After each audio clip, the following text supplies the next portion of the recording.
خلیج تعاون کونسل نے متحدہ عرب امارات پر مبینہ ایرانی حملے کی شدید مذمت کرتے ہوئے تہران سے ایسے اقدامات روکنے کا مطالبہ کیا ہے۔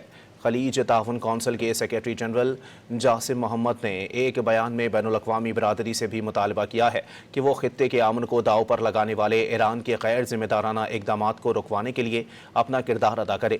جاسم محمد کے مطابق متحدہ عرب امارات کو نشانہ بنانا کونسل کے رکن ممالک کی خود مختاری کی خلاف ورزی ہے۔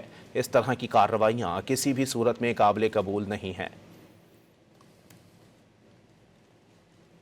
خلیج تعاون کونسل نے متحدہ عرب امارات پر مبینہ ایرانی حملے کی شدید مذمت کرتے ہوئے تہران سے ایسے اقدامات روکنے کا مطالبہ کیا ہے۔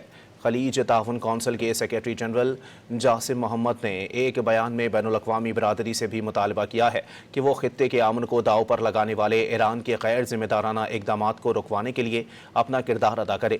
جاسم محمد کے مطابق متحدہ عرب امارات کو نشانہ بنانا کونسل کے رکن ممالک کی خود مختاری کی خلاف ورزی ہے۔